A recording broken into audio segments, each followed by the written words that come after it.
మిమ్మల్ని చూస్తున్నాను.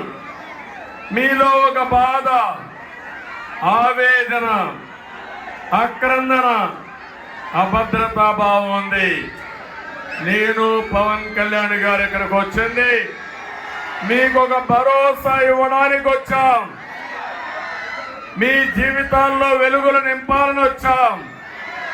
ఇది తప్పకుండా సాధిస్తామని చెప్పి నేను మీ అందరికీ విజ్ఞప్తి చేస్తున్నా. సిద్ధం సిద్ధం అంటున్న వాళ్ళకి మర్చిపోలేని యుద్ధం ఇద్దామని మిత్రుడు పవన్ కళ్యాణ్ గారు చెప్పారు. దానికి మీరు సిద్ధమా తమ్ముళ్ళు, ఆడబిడ్డలని మిమ్మల్ని అడుగుతున్నా.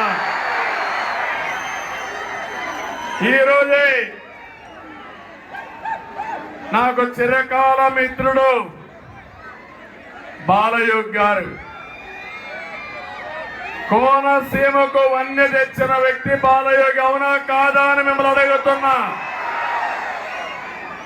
ఒక సాధారణ కుటుంబంలో పుట్టి అసాధారణ ప్రతిభతో దేశంలోని స్పీకర్ పదవికి వన్య తెచ్చిన వ్యక్తి బాలయోగి. బాలయోగి చనిపోయారు కానీ ఆయన మీ గుండెల్లో శాశ్వతంగా ఉంటాడు. అది కోనసీమకు ఆయన చేసిన అభివృద్ధి. అది ఒకసారి మీరు ఆలోచిస్తే బాలయోగిని స్పీకర్ గా చేసే ఘనత కూడా తెలుగుదేశం పార్టీని చెప్పి నేను మీకు తెలియజేస్తున్నా. Hit TV presents like, share, comment. TV వాళ్ళకు కూడా నేను ఒక సర్ప్రైజ్ ఇద్దాం అనుకుంటున్నాను. మీరు మాత్రమే జెస్సీ ఎందుకు అయ్యారు? ఇలాంటి అమ్మాయిలకి పిలవడానికి బాగుంటుంది. చందు సాయికి like you and have a, జనాలకి ఒక పేరు నచ్చిందంటే దీనికి ఒక ప్రాసెస్ ఉంటుంది. ఎందుకు ప్రాసెస్? డైరెక్ట్కి వెళ్ళిపోదాం. ఏదైనా ఒకటి మర్చిపోయినావా నువ్వు?